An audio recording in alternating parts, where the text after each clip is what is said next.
Welcome to Tea, Toast, and Theology, All Things Nourishing, a podcast by The Table. Find us on the web at the-table.church. What did you hear? What did you hear in these readings? I thought it was a pretty loud and clear message that as sinners, we can be comforted in knowing that we will be saved if we repent Amen. and follow Jesus. I love these flowers. I'm sorry, I'm detracting, but they're beautiful. Right, Charlie? Yeah? Yeah. All right.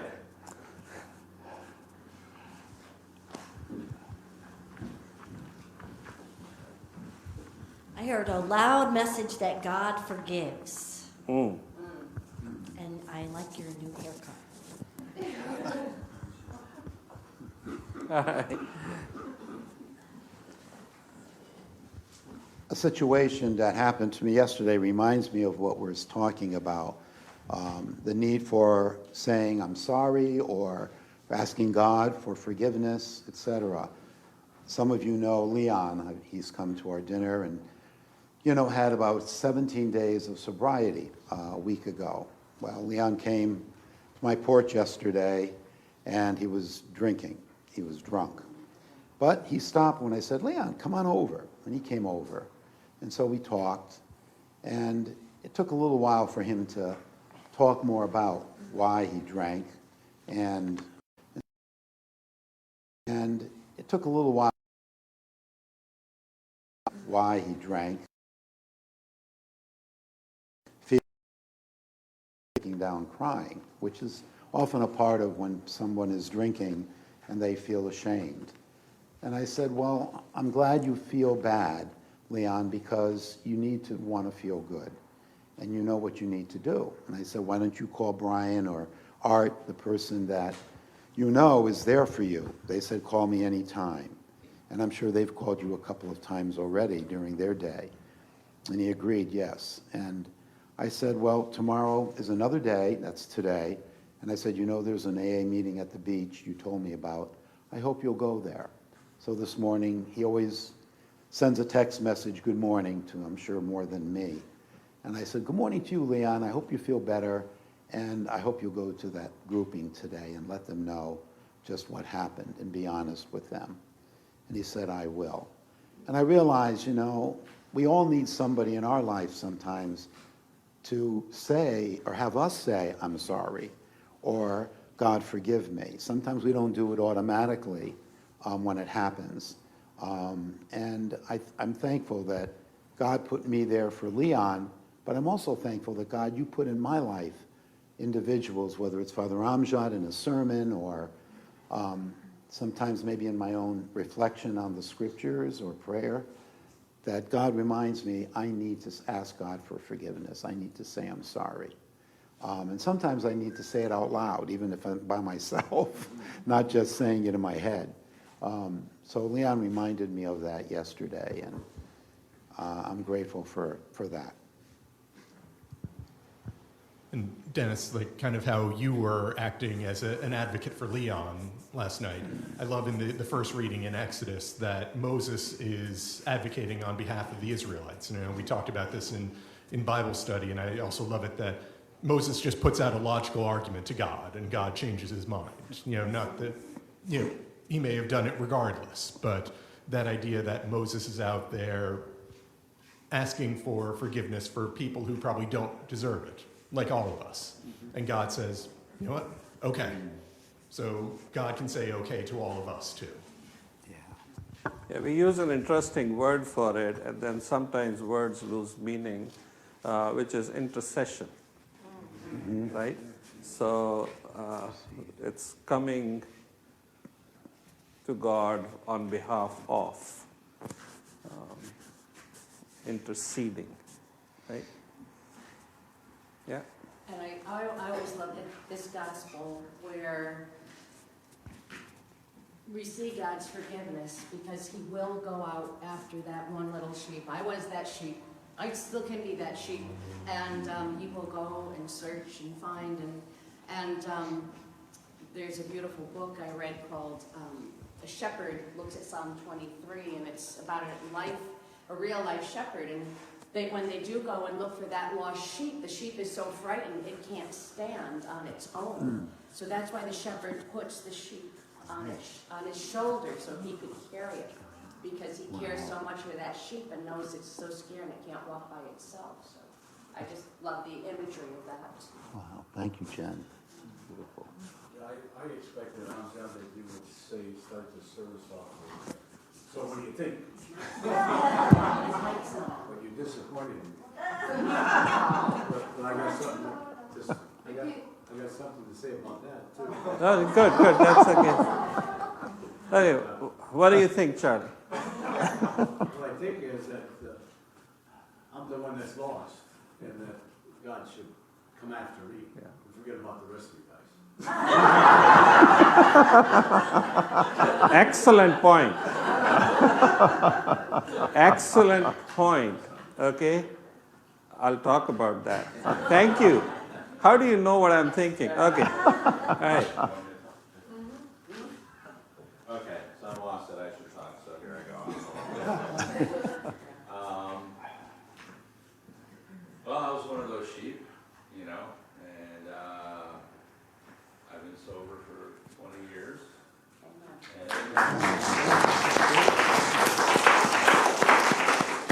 Took you 5 years, huh? I'm being honest. It's not always great, but, you know, it's something I can deal with, and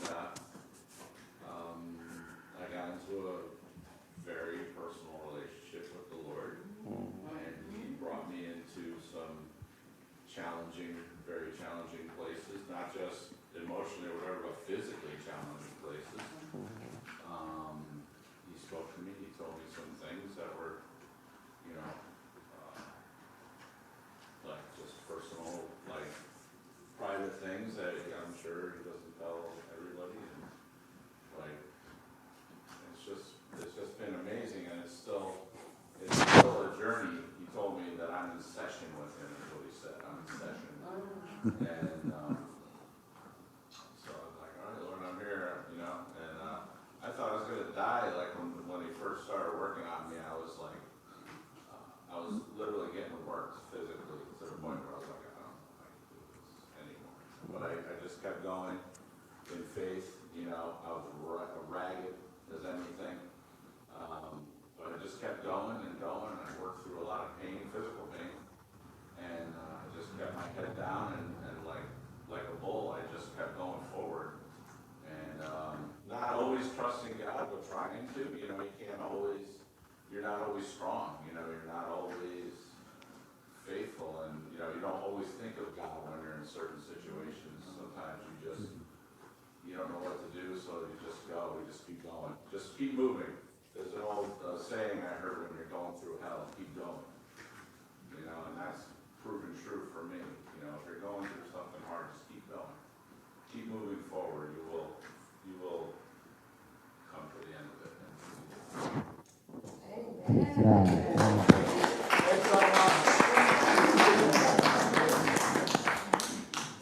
Any other ideas, thoughts?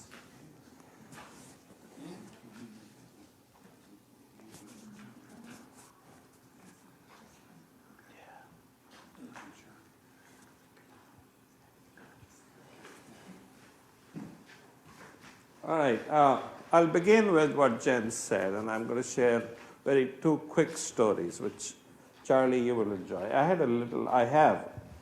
It's not anymore a little puppy, but it was little once, okay? And, it knew that it was little, okay? Everyone thought it was a big pony, but it was little, right? And we had it for a little while, and we were going on a walk with it, right? Her name is Ellie. And so Ellie and my wife Molly and me, we were all walking with Ellie. And she was little and like you, very cute, right? And also very happy and curious. She wanted to know and learn everything. She wanted to run at everything and learn from everything that was in her environment. And so she is with us, and she's everywhere. She's running everywhere, right? And we shouldn't have, but we would let her off leash on the trail, right? And she enjoyed that. And the good thing is she knew we were always there, and she always had an eye on us and would always come back. And one day we were going by Mr. Scott's house on the other side, on the trail, right? And one of his neighbors had an older dog. And for some reason, that dog was having a bad day. Okay? And that dog, so we are up here on this trail, there's this, goes down a ledge, and there's this house, and there's this dog, right? And of course, Ellie wanted to be curious and see everything, and she went kind of like down, she was going down, and that dog didn't like that. And that dog came running at her, and she knew she was in trouble, right? She turned around, this little thing, she turned around and ran so fast, and I'm watching this, and she came and jumped right into my lap. Right? And she knew exactly where to go for her refuge. Who's going to save her from this big dog who's not having a good day? Right? And so she came running.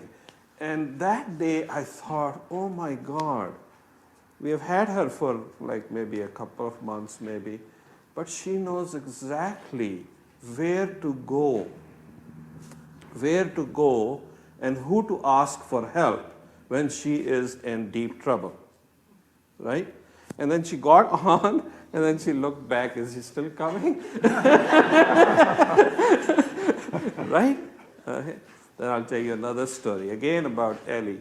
And we were taking her for a walk, and it was in Trumbull, and there's this path where lots of people walk, and sometimes they are biking too. And for some reason, to this day, Ellie doesn't like bikes, right? She goes crazy. She just kind of gets nervous and wants to bark at them. And again, we were learning what she liked and she did not like. And so we were walking. And I'm holding her, I'm walking, and there are lots of bikes, and she's getting very nervous. And because she's getting nervous, I'm getting nervous because I don't want her to get hurt by somebody running into her, because she's kind of wanting to go after people.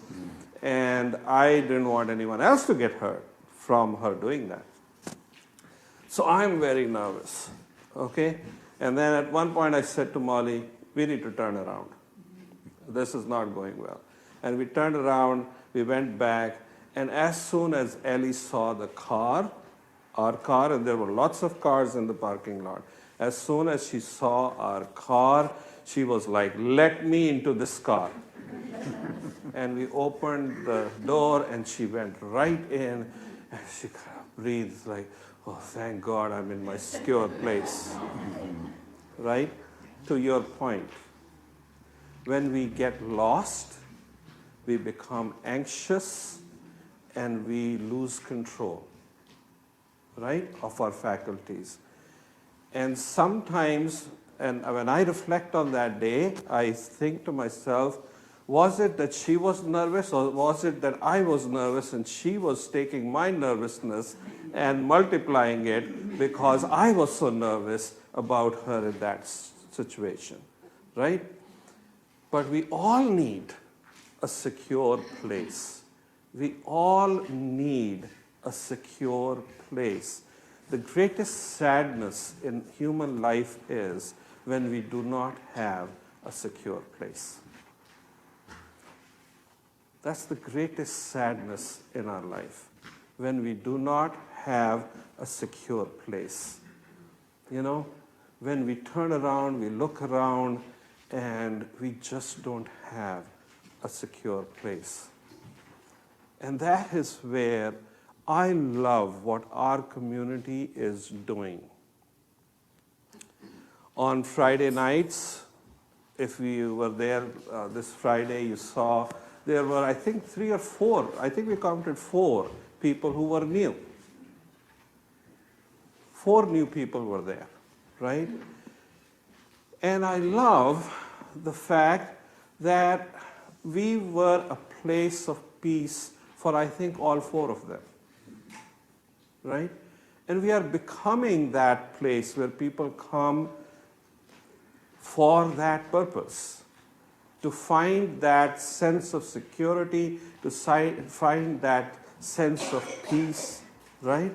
One person actually, if you were there on Friday, when I first started talking, he was a bit aggressive, to say the least. Right? Who are you? Yeah, he was aggressive. Right? Who was that?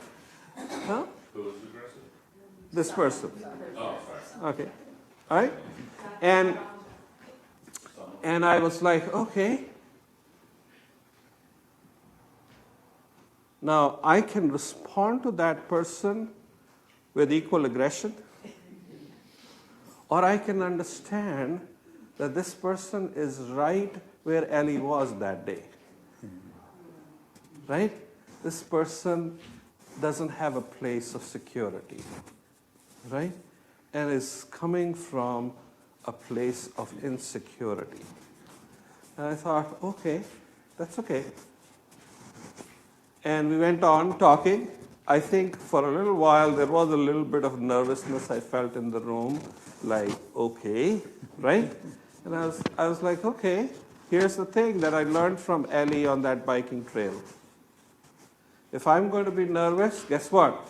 This whole room is going to be nervous. Right?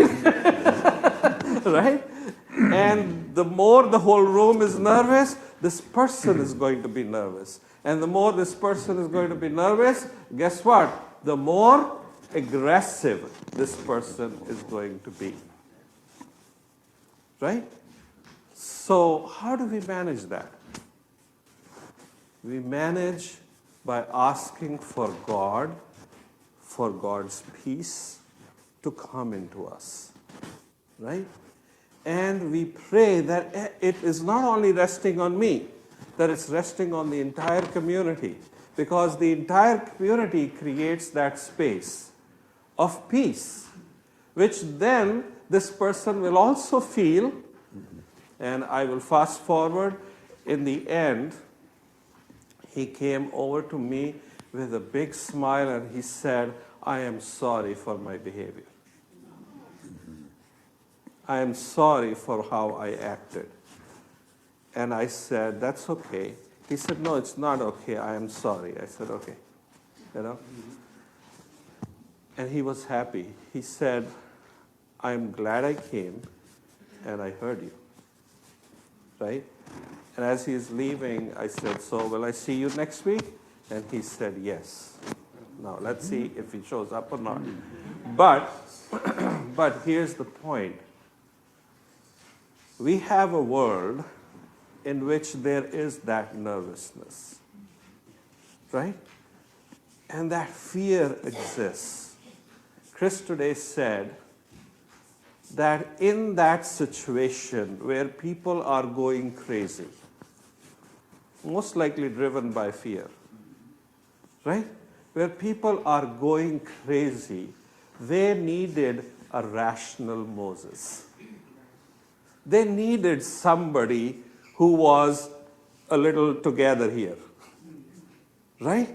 And they needed somebody who would talk to God and say, God, come on, let's be reasonable here, right?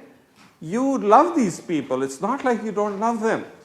If you love them, then is that a rational response? And here's the beautiful thing. You know, across the board in Christian expressions of faith, all the different churches, there's one thing that I have noticed. there's probably a very, very tiny subsection of those expressions that does not have a problem with a God that changes God's mind.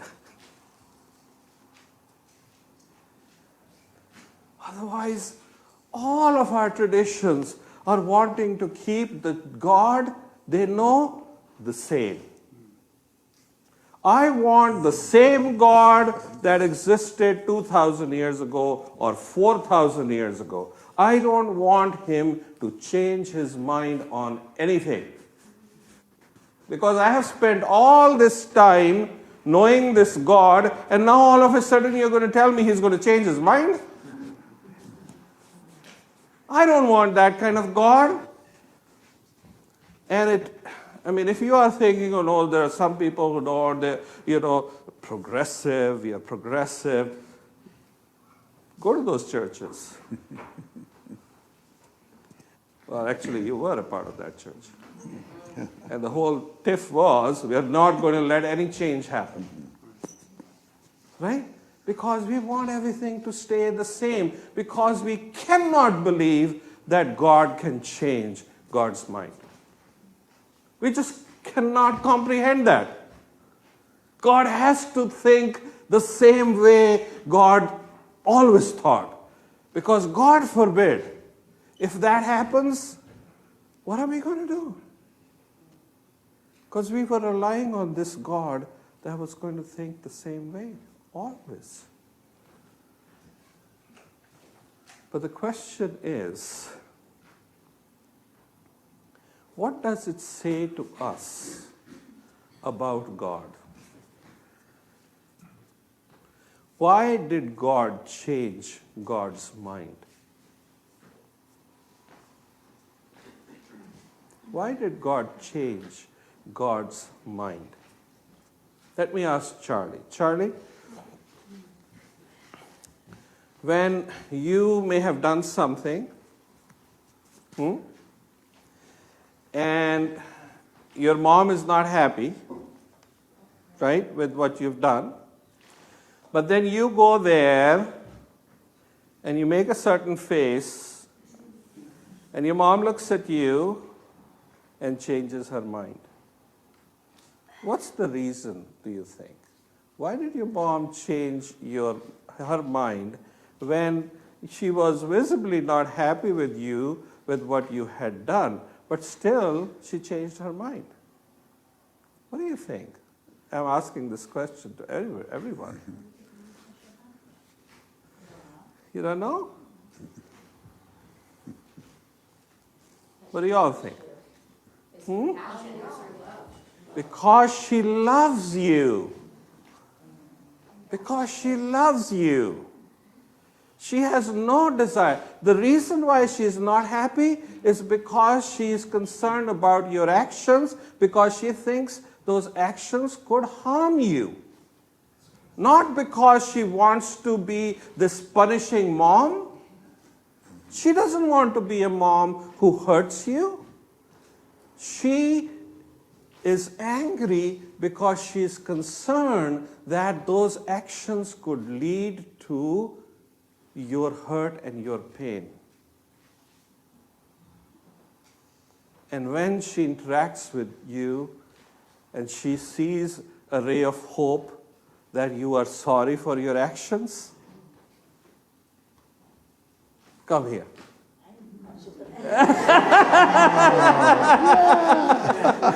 Right? And that is how God is. That is how God is. It is so unfortunate that we read the Old Testament and we say, oh, the God is so angry God here and punishing and this and that, right? It's a God who is hurting because of God's love. Because God doesn't want us, if you don't mind my language, to be doing stupid things. Right? Right? God doesn't want us to be doing those things. If God gets angry, it is a God of love who is saying, no, my child, I love you more than this. And here's the other part. Not only that I love you more than this, but that God says, you, my child, are capable of more than that. That is what makes us so angry, right? Even with our family members, because sometimes we know that our family member is capable of a lot more, right? And we are frustrated because we know that family member is capable of so much more. Why are you not achieving what you are capable of? Right? That's not because we are somehow punitive or somehow we have anger issues or whatever, right? We may have anger issues, but, right? But the point is that we feel the hurt. We feel the hurt because we know that the other person has been created by God for a lot more than that, what they are achieving. For a lot more than what they are achieving. And so, right? And one God. Shepherd is not alone managing 100 sheep. He's got the dogs.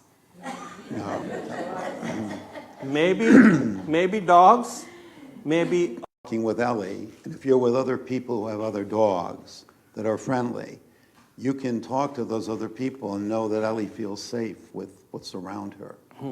Because she's not facing a dog that's not having a good day. Yeah. It's teamwork. Right. It's community. And when we do Friday nights, I am not there at every table to listen to every person and what they are going through. But you all are who attend. And that's why it's so important to be in the community, right? To be there, right? Because you are the other shepherds who are listening and taking care while I may be on the side listening to somebody with a really, really big problem. Really, really big problem. But I can do that because I know that the rest are not on their own. The rest are actually within the protection of others. And this is why Jesus Christ created community around the table. That's exactly why. Because when one person gets lost and you have to go out and take care of that person, your whole community should not go boinkers. Because you know what the story is that we just read from Exodus? The one guy left and they went boink. Exactly. Exactly. Yeah. That one guy left and the whole community fell apart. Yep. That one guy left and the whole community fell apart.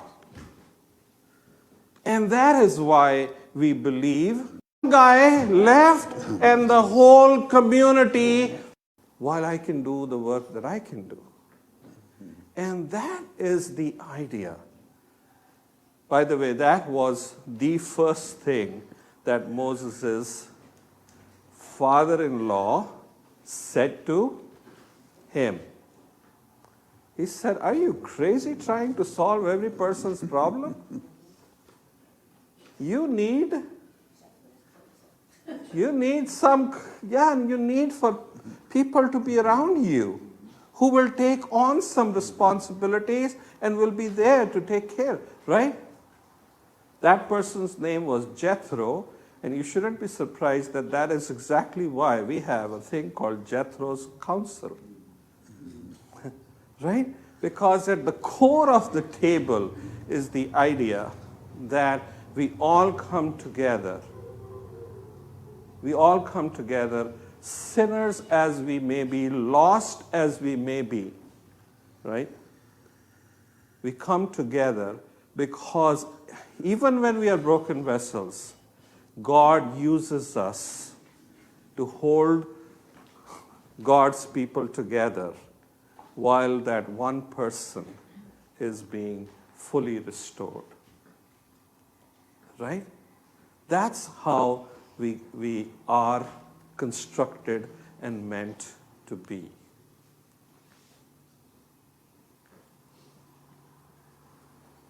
You're all thinking, so I want to hear what you are thinking.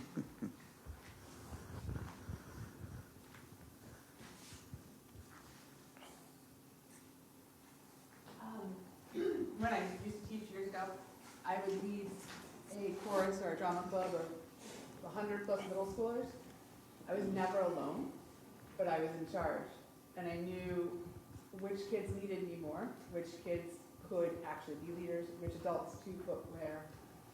And it was teamwork, and it was 100 sheep who really all needed the love and all needed the attention, but you do. You have to prioritize who needs you more. And then you have to make sure that you have the backup, because then that shepherd gets strained. So you can take care of 100. I can visualize that. It's not something I can't visualize. I've done it. But, man, it's a lot of work.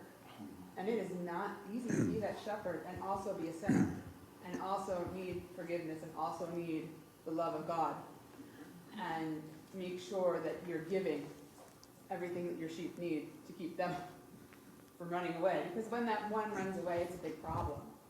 You don't want to lose a kid at Lake Compounds. Like, you just don't want to do it. You don't want to leave a kid behind in Washington, D.C. when you take the graders there. Like, it is a problem. You have to go after that one, but you have to trust that the other 99 are going to be taken care of. And that's what I get out of that story. Yeah, when I had the parish at St. Ambrose, we had a school, 8th grades, and I was amazed how the principal, the sister, arranged that all the 8th graders were teamed with children from another grade. They were responsible to be with them certain parts of the day, whether in the playground or whatever, because they knew that the teacher themselves in that grade couldn't handle everything all the time, from one class to the playground to this, eating to whatever.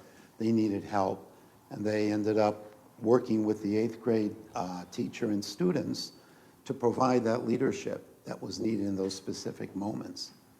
And it really, I think it spread in some other schools that I was with in Greenwich as well, the middle schools. I don't know if they do that, Julie, with any of your schools, but it was really a wonderful thing. No, sounds interesting, but no. Yeah. And it really gave the 8th graders an opportunity to explore their talents, really. Once they were challenged to do this, they realized they could do more than they ever thought they could do.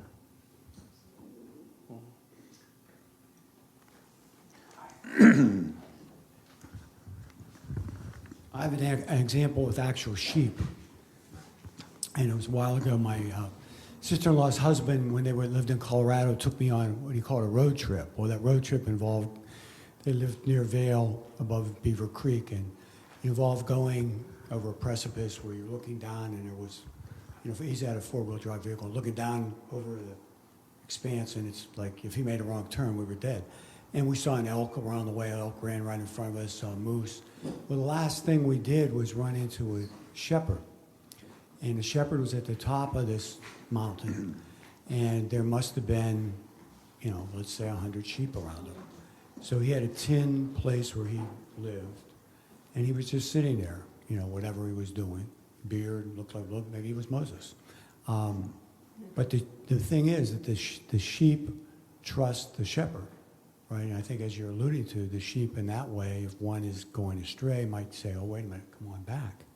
And I got that feeling like, how the heck is this guy doing this? But I think the example you bring up is that's how, in a different way, with actual sheep. He didn't look too concerned about anything. Thank you. Thank you, Scott. Thank you. I'm still thinking about when you said that your theory, we're missing a point where we assumed, somebody assumed, I didn't, but that he went out to find that one lost sheep. No story behind it that ever came up that somebody else is watching these other hunters. Okay? This is somebody's thing. The important thing is that the 100 are valuable and they mean something. And he's telling the people, in my mind, if one of you get lost, I'll do anything I can to go up there and save you and find you. Not that you'll be in somebody else's hands and so you'll be fine. So I don't quite, we're not thinking the same. Maybe it's a good thing. Right? No. Yeah. So no, I'm not saying that shepherd is gone and that never going to return. I'm saying that while the shepherd is on that mission, all these people are not without security either, right? But what it does, it takes away from in my mind, that no matter at what expense, I'm going to go out there and save you, or I'm going to help you, I'm going to guide you, I'm going to give you what you need. Oh, yeah. No, that doesn't, change, right? So, for instance, God's mind changes not because God is saying, oh, now we are going to do things differently. That's not the idea.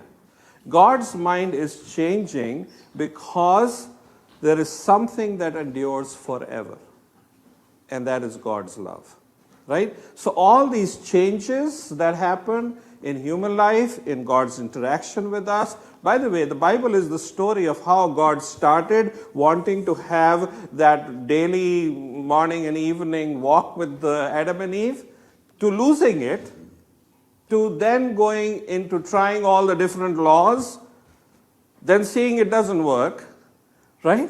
Then finally reaching the point of Jesus Christ and saying, okay, I'm going to give it another try.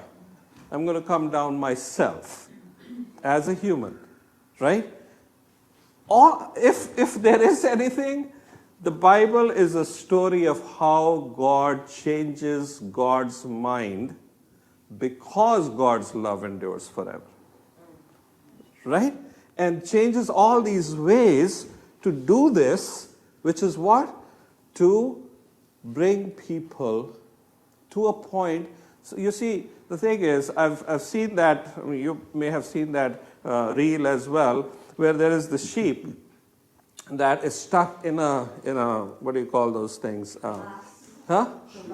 Yeah, and this guy comes and pulls him out and puts him on the solid ground, and she runs and goes back into it. That is who we are. That is who we are. And God has to go back and pull us out and puts us out, and we run and we go back into it. Right? And we continuously do that. We continuously do that, right? And God's love may be that God says, I'm going to put like something on top of this because, right? Because these sheep are not getting the point, right? But the thing is, if God's thing is changing, it's not because God is wanting a different vision. God's vision hasn't changed. God's vision is for us, but in that vision, that sheep has the freedom to run. And we can't force anybody into anything. God puts us out of that so that we can freely run. But that freely running has to be with God, right? And if we keep, going into that, that's where the problem is, right? Now, I want to bring up something which I see a person who is online. Okay, I want to share this story. When we were first beginning, and I was thinking of setting up a website for us, We were here actually. Molly and I were having a lunch here. Okay? We were having a lunch here, and we see a few people, I think there were 3 of them or 4 of them, they're having lunch here. I think they were here, we were over there, right? And I'm doing the bad thing, which is listening to their conversation. Right? And I am listening, and I'm thinking, oh, this guy seems to be like a computer person. And I'm saying, aha, I'm in need of someone to design a website. And God just sent me the person. But he's on the other table. So I got up to get some more. And I kind of went by him. And I said, hi, do you do coding or something? And now, thanks be to God that this person was extremely gregarious. So instead of giving me a look leave me alone, I'm here for my lunch, right? He was very gregarious. He started talking to me, and it ended up we exchanged our, contact information. And I said, listen, I'm starting, this website for a church that we want to build, and I am lost, and I need help. And I think God just put you here because you're going to help me. And he said, sure, man, I'll help you. And I said, awesome. He worked in corporate drive. He was working with some, and that's what he did. He built websites, right? And he said a few things that went way over me, and I was like, okay, cool. But I left here thinking I have support. Right? I felt uplifted that God had answered my prayer. Here was this guy, and I'm feeling good about this. So a few weeks went by, and I'm like, I'm not hearing from him. I'm like, oh, when am I going to hear from him? I'm not hearing from him. And so then I finally wrote to him. I said, hey, remember me? We were there, and blah, blah, blah. What do you think? I'm thinking this. What do you think? And he responded to me with some really technical stuff, and which again went over me, and I was like, oh, eh. And then he said, right now I'm busy, but I will help you. And I said, okay. And it so happened that I got into this building of a website. I was able to get everything together, and there it was. And then one day Julie said, and she was leading a table server, and she said, we need to pray for this person, Kevin, because he had a really bad accident. And so we are having prayers here, and during the prayers I'm thinking, Julie knows him? So later on I texted Julie, I said, you know this guy? And she said, no. I just read about him that he had, this really bad accident on Route 8, and, we need to pray for him. And I said, okay. And something in me said, I need to go online and look for who this guy is. Where is he? Where is he? I need to go on a search. And I did. And at first I wasn't able to connect with him, and finally I realized, I have that guy's contact information. And it took me a few weeks maybe or more to actually connect that, and then I wrote to him. And then months would pass by and I would connect with him. And recently, I don't know why, I sent him something again, and I connected with him. And today, he's online with us. Praise the Lord. He was in the hospital for a very long time. He has been in a rehab. It was a really, really awful accident that happened on Route 8. And so, here's what I would say, sometimes, my friends, we need to get out of our comfort zone and go searching for those who may be hurting. Sometimes we have to get over our own fear, because you never know, that person just may find a glimpse of God's love in your action. You can never know that. And I end this with this, that this is a letter, 1 Timothy, that's written in a different way. We don't know whether Paul wrote it or not, but here's what is different about it. Every Paul letter begins with thanking God.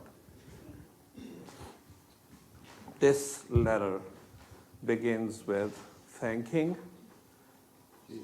Jesus. Right? And this letter is all about, I was so-and-so, I was doing this, my actions were all this way. But Jesus, the big word for today, but Jesus changed my life. My friends, our faith is meaningless if we cannot understand the concept of change. And that change in our life is there because God loves us. Thank you for tuning in. Please like, comment, and subscribe.